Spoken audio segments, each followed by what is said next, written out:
Sin duda el libro de Apocalipsis es un libro misterioso para miles de personas. Es un libro que muchos tienen miedo. Abrir sus páginas parece que solamente es encontrar símbolos, monstruos, bestias. Mas todo eso representa el gran conflicto que vivimos aquí en la tierra. Muchos se pierden del tesoro que encontramos en el libro de Apocalipsis. Y hoy quiero decirte que el libro de Apocalipsis es como un océano donde todos los libros de la Biblia desembocan allí. Porque allí encontramos nuestra esperanza, la venida de Jesús. Jesús venciendo y ayudándonos a vencer en este grande conflicto. Bienvenido a Biblia Fácil. Y hoy vamos a hablar sobre uno de los capítulos más intrigantes del libro de Apocalipsis. Y para ello yo quiero ofrecerte un curso bíblico que habla sobre el libro de Apocalipsis. Se trata del curso bíblico Biblia Fácil Apocalipsis. Aquí vas a encontrar fascinantes temas donde vas a enriquecer tu conocimiento espiritual y sobre todo, no más vas a tener más miedo a este libro. Solicítalo a través de nuestro WhatsApp o ingresando a estudielabiblia.com. Allí puedes entrar y también solicitar el material. El tema que hoy vamos a hablar es un tema sin duda fascinante. Hoy vamos a hablar acerca de un grande conflicto basado en el libro de Apocalipsis. Por eso es que yo te invito para que juntos, antes de abrir la palabra de Dios, podamos hacer una oración. Vamos a orar. Querido Dios, estamos ya con tu palabra en nuestras manos y queremos que tu palabra pueda estar en nuestro corazón. Estamos con toda la disposición para poder comprender qué cosa es lo que nos dice ella y que hoy podamos tomar una decisión fundamentada en tu palabra, una decisión de fe, una decisión que dé frutos para vida eterna. Bendice a todas las personas que están escuchando y viendo este programa. Dales tu bendición, enriquece su vida espiritual, satisface sus necesidades, pero sobre todo ilumínanos para poder siempre estar en el camino correcto. Danos tu bendición en el nombre de Jesús. Amén. El tema que hoy vamos a hablar es la mujer y el dragón. Tú sabes que en el libro de Apocalipsis se habla de dos mujeres. ¿Qué representan esas dos mujeres? Ya que Apocalipsis es un libro profético y la profecía está envuelta en símbolos. Y hay una razón por la cual la profecía está envuelta en símbolos. Yo te voy a invitar que tú puedas ver toda la temporada de Apocalipsis que nosotros ya hicimos en Biblia Fácil, capítulo por capítulo. Más hoy vamos a tocar uno de esos capítulos. Que yo sé que este es uno de los más importantes del libro porque revela el gran conflicto. Y hablando de género literario, ya que es un libro profético, el capítulo 12 de Apocalipsis es un quiasmo. ¿Qué cosa es un quiasmo? Es el centro del libro, es la esencia. El tema principal del libro de Apocalipsis es la venida de Jesús. Mas el centro del libro es el gran conflicto que ocurre aquí en la tierra. Entonces, a partir de los capítulos 12 al capítulo 14, encontramos la lucha entre el bien y el mal, entre Cristo y Satanás. Y Satanás usa poderes en la tierra, una bestia que significa poder, que sube del mar, y otra bestia que sube de la tierra. El conflicto entre Satanás y el pueblo de Dios. Y ese conflicto es el que nosotros vivimos. Sin embargo, ese conflicto está revelado a través de símbolos. Por eso quiero que abras tu Biblia en el libro de Apocalipsis capítulo 12. Ese será nuestro tema de hoy. La mujer y el dragón. ¿Quién es esa mujer y quién es ese dragón? Muy bien. Allí vemos el gran conflicto, una controversia entre dos poderes, donde los seres humanos estamos envueltos en ese conflicto. Y Satanás siempre hizo guerra contra Dios. Allí en el cielo hizo guerra, perdió. Aquí en la tierra hizo guerra contra Cristo y perdió. Y después hace guerra contra los hijos de Dios. Pero ¿quiénes son los hijos de Dios revelados en Apocalipsis? aquellos que son fieles, obedientes y aquellos que guardan los mandamientos de Dios. Puede revisar Apocalipsis 14:12, Apocalipsis 12:17. A ellos se les llama los hijos de Dios, que están envueltos y son el blanco del enemigo en este grande conflicto. Muy bien, y allí vamos a encontrar algunos símbolos interesantes. Vamos a leer el capítulo 12, versículo 1 en adelante. Apareció en el cielo una gran señal, una mujer vestida del sol, con la luna debajo de sus pies y sobre su cabeza una corona de 12 estrellas. Y además dice que ella estaba encinta, clamaba con dolores de parto en la angustia del alumbramiento. Apareció otra señal en el cielo, un gran dragón escarlata que tenía 7 cabezas y 10 cuernos, en su cabeza 7 diademas. Su cola arrastraba la tercera parte de las estrellas del cielo y las arrojó sobre la tierra, y el dragón se paró frente a la mujer que estaba para dar a luz a fin de devorar a su hijo tan pronto como naciese. Ella dio a luz un hijo varón que regirá con vara de hierro a todas las naciones. Su hijo fue arrebatado para Dios y para su trono. Y la mujer huyó al desierto, donde tiene lugar preparado por Dios para que allí la sustenten por 1260 días. Y después de una gran batalla en el cielo, Miguel y sus ángeles luchaban contra el dragón, pero no prevalecieron y fue lanzado el dragón, la serpiente antigua que se llama Diablo y Satanás. Y continúa el capítulo 12. Ya te mencioné que este es un libro profético y hay muchos símbolos aquí. Vamos entonces a descifrar esos símbolos. En primer lugar, ¿quién es esa mujer? Hay muchos que creen que esta mujer es María, porque fue María quien dio a luz a Jesucristo. Recordemos que cuando Jesús se encarnó, cuando Dios se hizo hombre, como dice Juan capítulo 1, versículo 1, es verdad que nació mediante una mujer, que es María. Sin embargo, el capítulo 12 no habla de María. ¿Por qué razón?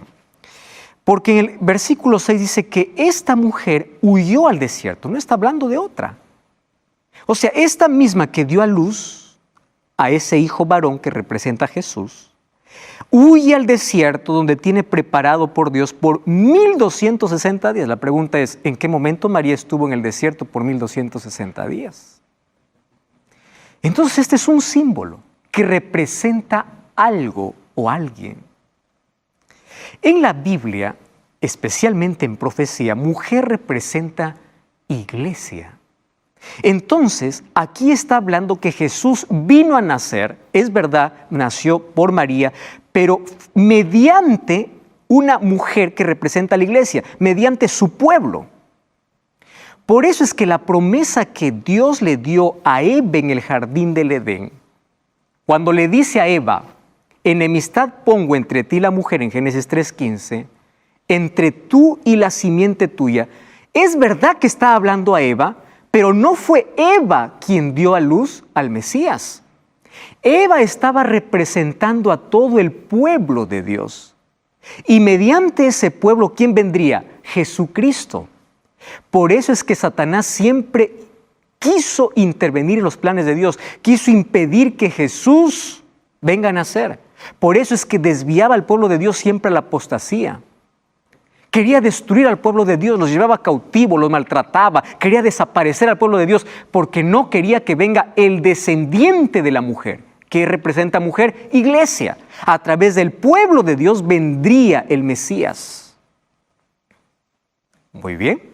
Cuando vamos al libro de Efesios, el capítulo 5, versículos 25 y 27 al 27, encontramos que mujer en la Biblia representa la iglesia de Dios. Mira, abre tu Biblia en el libro de Efesios, capítulo 5, versículo 25. Dice así: maridos, amad a vuestras mujeres, así como Cristo amó a la iglesia y se entregó a sí misma por ella, para santificarla, habiéndola purificado en el lavamiento de agua por la palabra, a fin de presentársela a sí misma una iglesia gloriosa.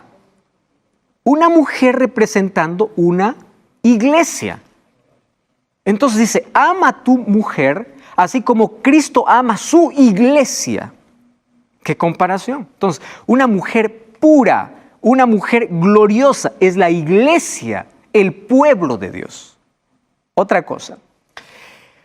En Apocalipsis 12, el texto que leímos, aparece esta mujer vestida de blanco. y con la luna debajo de sus pies y vestida de sol. ¿Qué significa vestida de sol? Ahora vamos a ver ese símbolo. Pero también en Apocalipsis 17 vamos a encontrar otra mujer. Una mujer vestida de rojo. Y esa es una mujer que se prostituyó. ¿Y qué significa mujer? Iglesia. Y eso vamos a ver en el próximo capítulo, porque habla de dos mujeres en la profecía. Entonces, hoy vamos a hablar sobre la primera mujer que representa el pueblo de Dios aquí en la tierra. Y en el próximo capítulo hablaremos sobre la otra que aparece en el capítulo 17. ¿Quién es ella? Vamos a ver las características que presenta. En primer lugar, dice que tiene una corona con 12 estrellas. Es el texto que leímos. ¿Qué representan las 2 estrellas? Primero, corona representa triunfo. ¿El triunfo de quiénes? De los 12 apóstoles, de las 12 tribus. 12 en Apocalipsis va a repetir mucho, 12 fundamentos tiene la ciudad. 12 significa completo, plenitud, la victoria completa. Y aquí representa tanto a los 12 tribus del Antiguo Testamento, del pueblo de Israel, y a los 12 apóstoles. Ellos tienen la victoria, es el pueblo de Dios que vence. Mas ¿por medio de quién vence? Allí viene el otro símbolo, porque dice que está vestida de sol. Esta mujer tiene la victoria, pero no por sus fuerzas. El libro de Salmos capítulo 84, versículo 11, quiero que prestes atención, 84, 11, dice, porque sol y escudo es Jehová Dios. Entonces, cuando dice que esta mujer está vestida de sol, lo que está diciendo es que está vestida de la gracia de Cristo. Está vestida de Cristo. Cristo es el centro de su vida, de sus creencias, de todo. Cristo. Y ahí viene el otro simbolismo. Entonces, ¿qué representa? Que Cristo pueda estar en mi vida. Ah, es que tiene la luna debajo de sus pies. Y es interesante este símbolo. Tú sabes que la luna no tiene luz propia. La luna presta la luz del sol. Entonces, ¿a través de qué nosotros podemos encontrar a Cristo iluminando, a Cristo brillando? A través de la palabra de Dios. Entonces esta iglesia tiene su fundamento, tiene su fe en la palabra de Dios. Está vestida de Cristo y tiene una corona porque vence. Escucha esas 3 características. ¿Ya descifraste los símbolos? Mujer es iglesia, corona es victoria. Sol es Cristo y luna, la palabra de Dios, porque nos ilumina y nos dice cuál es el reflejo del carácter de Dios, nos muestra quién es Dios. Entonces, su fundamento, sus creencias, su vida está sobre la palabra, no sobre tradiciones humanas, sobre la palabra de Dios. Entonces, si tú quieres saber si realmente estás en la iglesia correcta, 3 características. Vence, vestida de Cristo, pero todo se fundamenta ¿dónde? En la palabra. ¿Correcto? Ahora, esas características están aquí, pero también aparece un dragón. Y ese dragón es escarlata o rojo.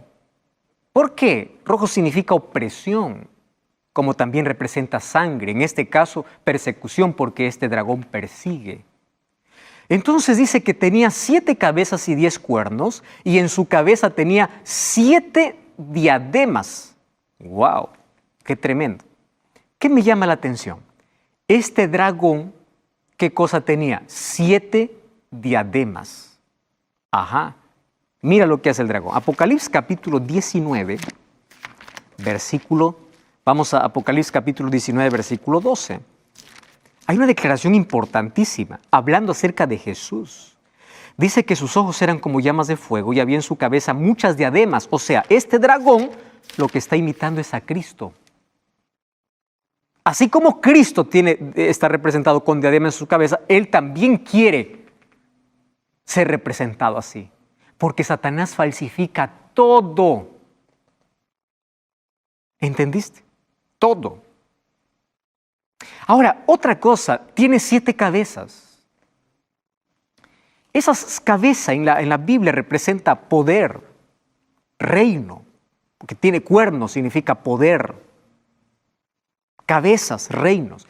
Ahora, ¿por qué 7? Porque a través de toda la historia, este dragón se disfrazó en seres humanos para perseguir al pueblo de Dios. Por eso aquí la lucha es entre Satanás y la iglesia, la mujer que representa a la iglesia, desde el comienzo. ¿Tú recuerdas cuáles son los imperios que persiguieron al pueblo de Dios? Comencemos por Egipto, que oprimió, esclavizó al pueblo de Dios. Los asirios, los babilonios, los medopersas, los griegos, ya van 5, los romanos, el imperio romano. Solo que el imperio romano llega a ser la sexta cabeza. Solo que del imperio romano, dice Daniel capítulo 7, que nace otro poder perseguidor. Entonces Roma se divide en dos fases, Roma imperial y Roma religiosa. Ahí están las 7 cabezas. O sea, el dragón que es Satanás persigue, oprime al pueblo de Dios a través de instrumentos humanos. Ese es el grande conflicto. Por eso vamos a ver persecución en la historia. Y dice que este dragón arrastraba con su cola. ¿Qué representa cola en la Biblia? Esa cola significa engaño por medio de persuasión, que arrastra, que persuade. Y dice que persuadió a las estrellas del cielo. Esas estrellas del cielo representan los ángeles, porque Satanás persuadió a ángeles y él fue arrojado juntamente a esos ángeles, con sus demonios, aquí a la tierra. Y el dragón se paró frente a la mujer para devorar a su hijo tan pronto naciese. Ahora, fíjate lo que hace Satanás. Persiguió al pueblo de Dios para destruirlos, para que Jesús no venga. Pero cuando Jesús vino a nacer, ¿qué sucedió? ¿Qué cosa es lo que pasó ahí? Cuando Jesús nació, Satanás usó a Herodes para destruir a Jesús. Y Herodes mandó matar a todos los niños de 2 años abajo. ¿Cuántos niños inocentes murieron? Solo porque Satanás quería matar a Cristo. Lo persiguió mientras él estaba aquí en la tierra, durante todo su ministerio. ¿Más qué cosa es lo que sucedió? Siempre lo venció. Y cuando fue muerto en la cruz, Satanás desató su cruel ira. No existió alguien que sufra más que Jesús. Lo peor. Y cuando Jesús fue a la sepultura, Satanás incitó para que Pilato pueda dar una orden para colocar una piedra que pesaba 2 toneladas, para colocarlo allí en la sepultura.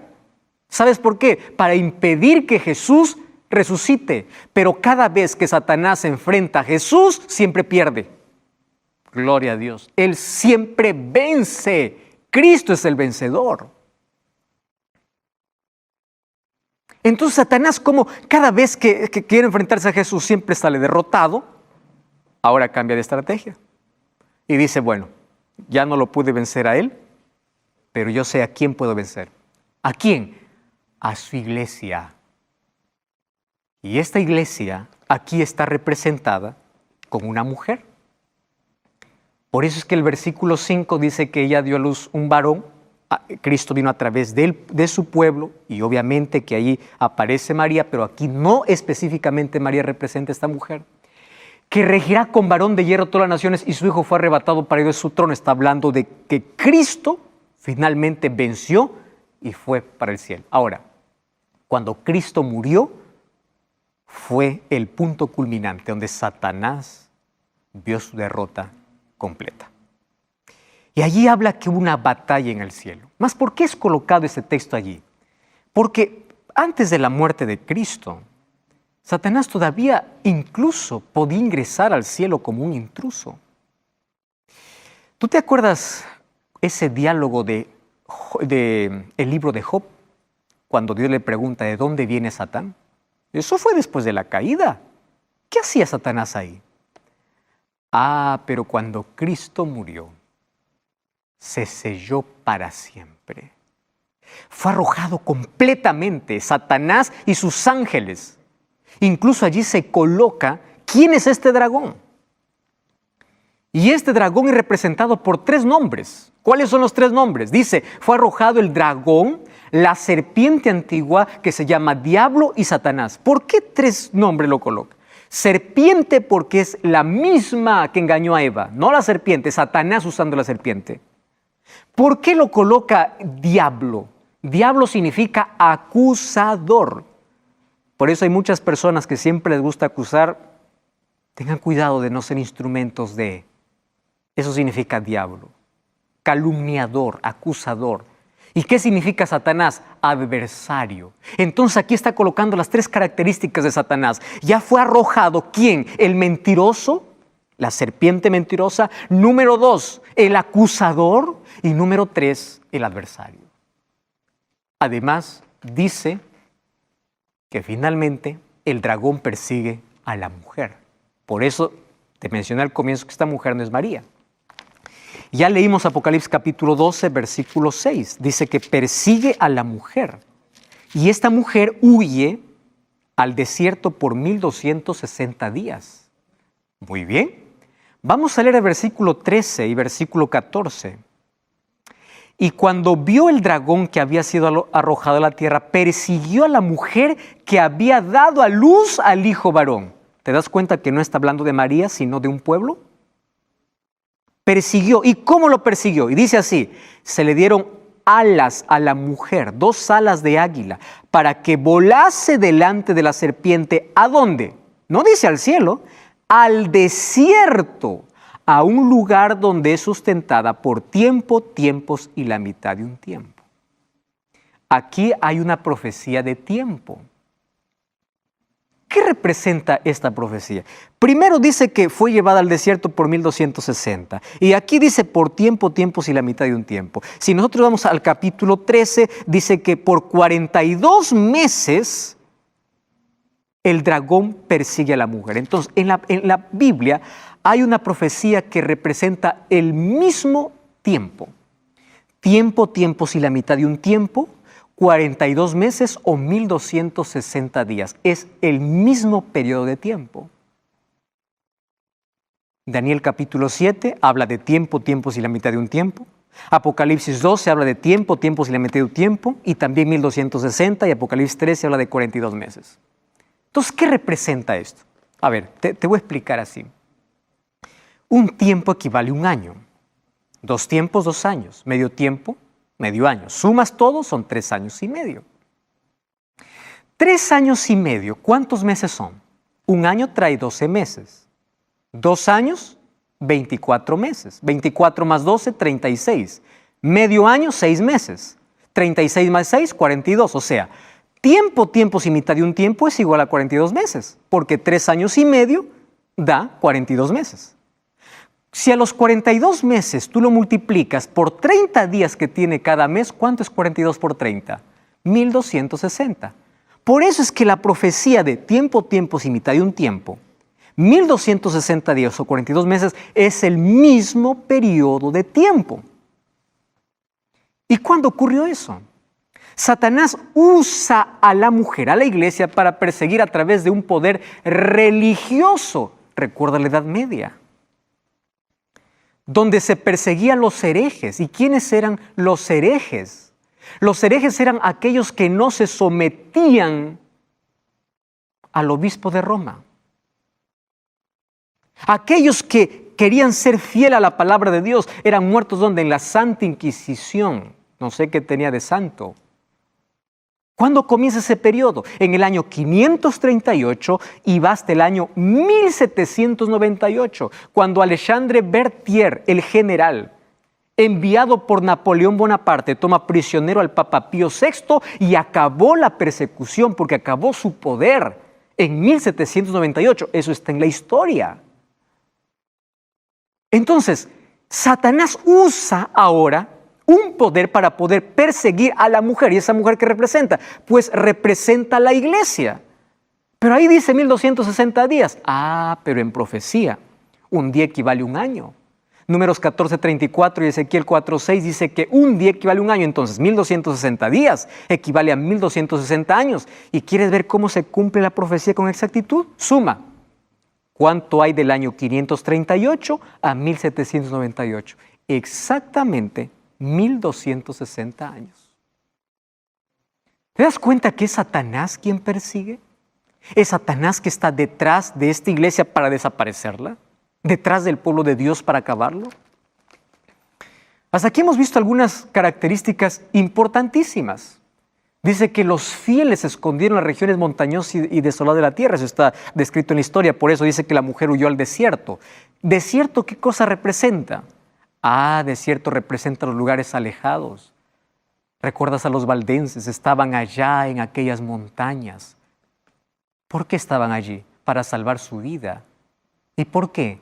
Porque había un poder religioso que estaba persiguiendo a los propios cristianos fieles y honestos a la palabra de Dios. Porque Dios siempre tuvo una iglesia pura, una iglesia que mantuvo la verdad. Aquí en el castillo de Wartburg estuvo prisionero Lutero por más de un año, casi un año. ¿Y sabes qué cosa sucedió? Pensaban que ya había muerto, pero él aprovechó durante todo ese año para poder traducir el Nuevo Testamento al alemán. El pueblo de Dios fue perseguido. Aquellos que realmente querían ser fieles a Dios.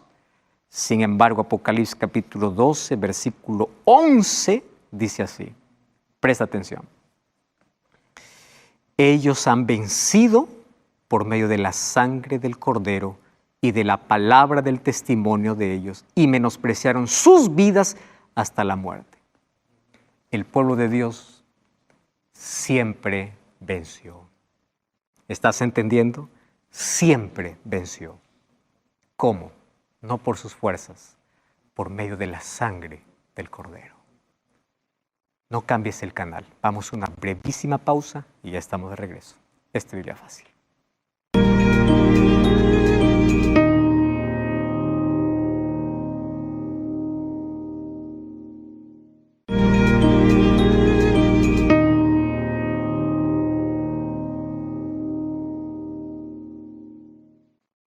Estamos de regreso en tu programa Biblia Fácil.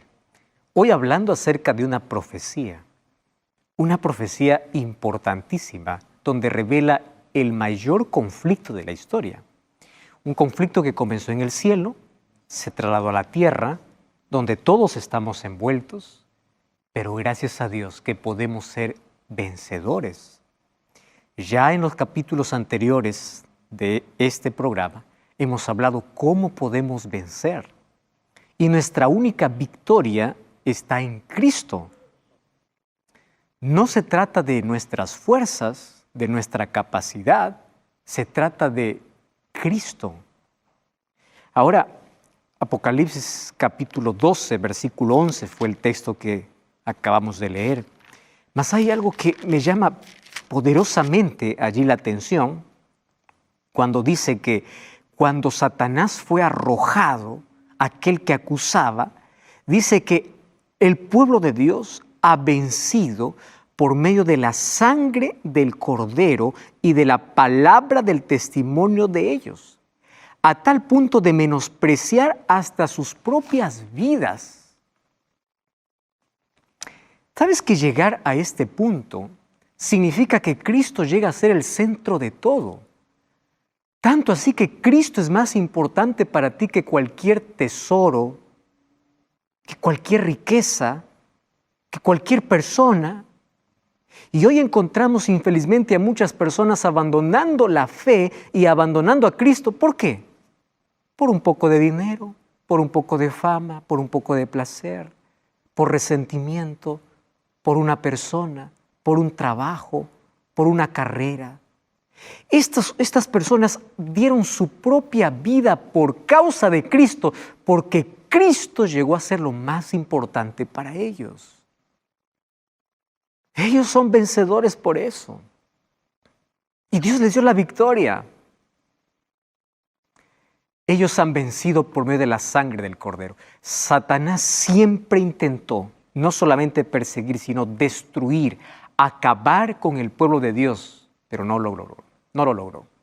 No pudo, porque a través de toda la historia, Dios siempre tuvo en la tierra hijos fieles. Cómo me encanta saber que a través de toda la historia siempre hubo un remanente.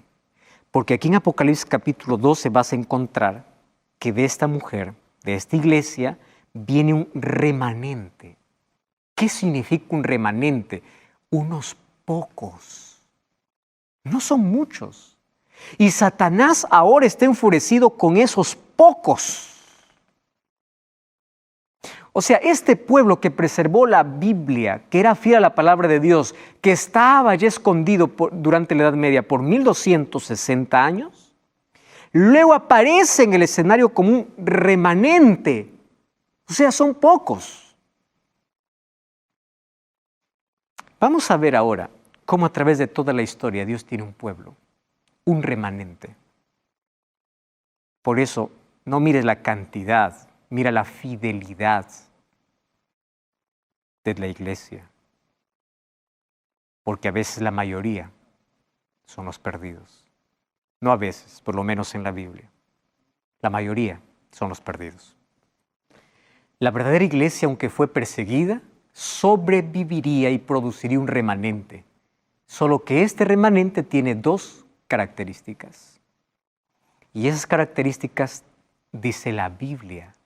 En el mismo capítulo 12, versículo 17, dice así: entonces el dragón se llenó de ira contra la mujer y se fue a hacer guerra contra el resto de la descendencia. Ese resto es el remanente, los que guardan los mandamientos de Dios y tienen el testimonio de Jesús. ¿Te estás dando cuenta que eso es lo que dice la Biblia? No es lo que estoy diciendo. El remanente de Dios aquí en la tierra, el pueblo de Dios, tiene dos características. Guarda sus mandamientos y tiene el testimonio. Entonces, ¿de dónde apareció la idea? Mandamiento no existe, ley no existe, solo por la gracia. Este pueblo es salvo por la gracia de Dios. Sin embargo, demuestra su fe, porque la salvación es por fe y gracia. ¿A través de qué?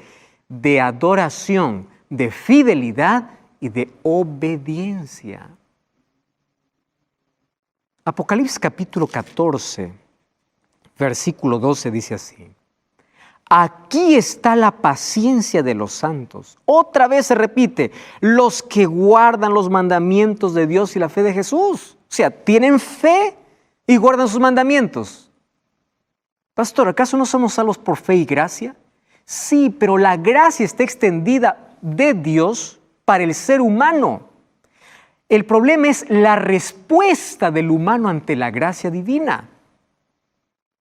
Entonces, todos somos salvos por gracia, transformados por gracia, alcanzados por gracia, pero esa gracia que alcanza al ser humano lo transforma, lo hace obediente, lo hace fiel a la palabra y fiel a los mandamientos. Si tú estás con tanta ira cuando alguien habla de ley, de mandamientos, entonces tienes que arrancar todos los textos donde dice mandamientos y arranca este texto donde dice que los santos no es aquel que no peca, sino aquel que camina con Cristo, porque Él los santifica, son los que guardan los mandamientos de Dios. ¿Tú crees que esto fue solamente para el Antiguo Testamento? Ahora está en el último libro de la Biblia. Yo quiero que tú me acompañes a hacer un breve repaso a través de toda la historia. Cómo Dios siempre tuvo este remanente con las mismas características. ¿Me acompañas? Vamos al primero entonces. ¿Recuerdas en el jardín del Edén? ¿Quién era el pueblo de Dios? Adán y Eva. El remanente. Dios colocó una prueba. ¿Por qué? Porque ellos tenían que demostrar, ¿qué cosa? Su fe en Dios. ¿Por qué fe? Tenían que creer en la palabra de Dios, no en la palabra de alguien más. De Dios, fe. Número 2, adoración a Dios. Y número 3, obediencia. ¿Te das cuenta? Fe, adoración y obediencia están ligadas. ¿Pero qué pasó con ese pueblo? Bueno, ellos desobedecieron, pero luego se arrepintieron. Dios los restauró y continuaron siendo el pueblo de Dios. ¿Pero cómo comenzó? Fe, adoración y obediencia. ¿Tú recuerdas de Caín y Abel? Mira, estamos haciendo una línea de tiempo. Pasa la historia, Adán y Eva tienen hijos y ahí tiene Caín y Abel. Un día Dios pidió una ofrenda.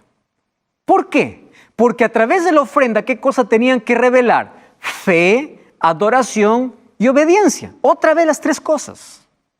Fe, adoración y obediencia. ¿Por qué fe? La ofrenda tenía que ser solo un cordero. ¿Y por qué solo un cordero? Porque el cordero representaba a Jesucristo, pero Caín dijo, no, yo voy a dar lo mejor de mí, de mi esfuerzo, del producto de la tierra. Y allí comienza la religión de Caín.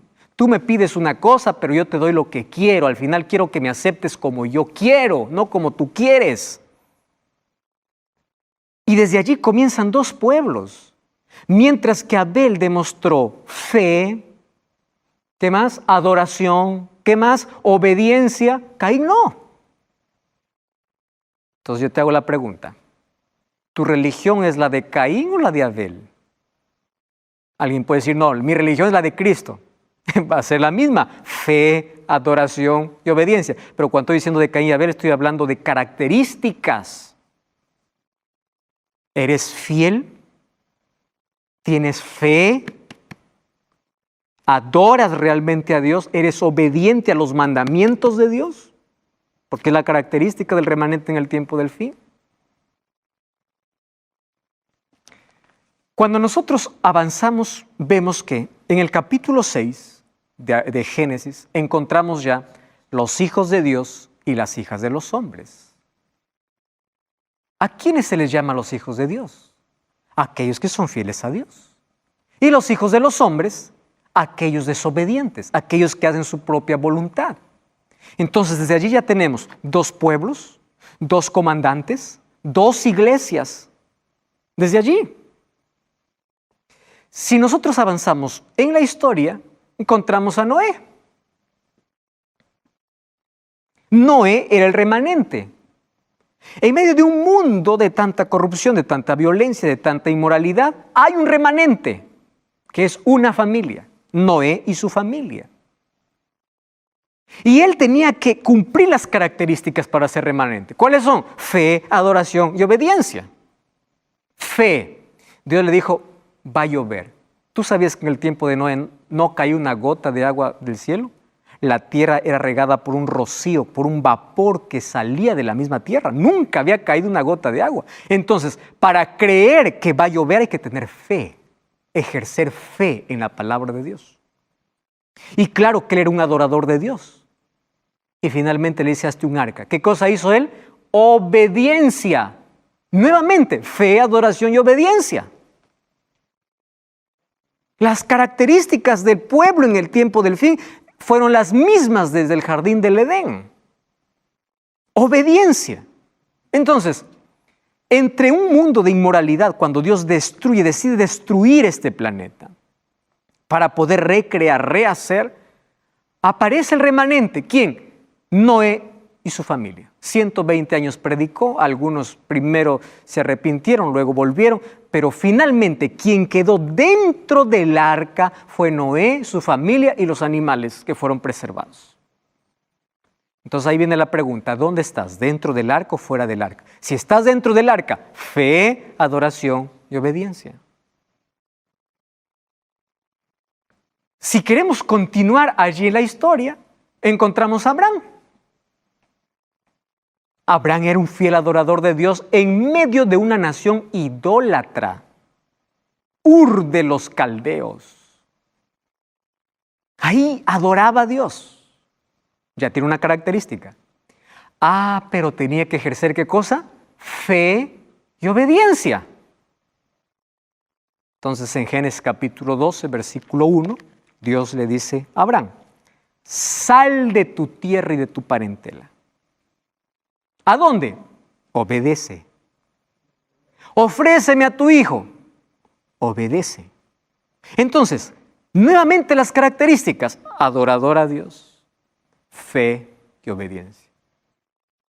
Y claro que todos fueron salvos solo por la gracia de Dios, pero la respuesta humana ante esa gracia, fe, adoración y obediencia. Entonces la pregunta es, ¿cuánta fe tienes en Dios? ¿Cómo estás adorando a Dios? ¿De la manera como Él quiere o como tú quieres? ¿Y cuán obediente eres a su palabra, a sus mandamientos? ¿Y qué cosa hizo Abraham? Él se fue a donde Dios le llamó. Él fue obediente. Ahí está el remanente. Avanzamos en la historia y podemos seguir allí revisando otros personajes bíblicos, pero encontramos a Jesús. Cuando Jesús viene aquí a la tierra, Juan capítulo 1, versículo 11 dice, a lo suyo vino y a los suyos no le recibieron. Una nación que esperaba al Mesías no recibió al Mesías porque tenía un concepto equivocado del Mesías. Entonces aparecieron 12 hombres que sí lo aceptaron. ¿Quién? Los discípulos, de los cuales uno se perdió. Fue Judas. De toda una nación, un remanente.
Y aún estando dentro del remanente, en un momento puedes perderte, como en el caso de Judas.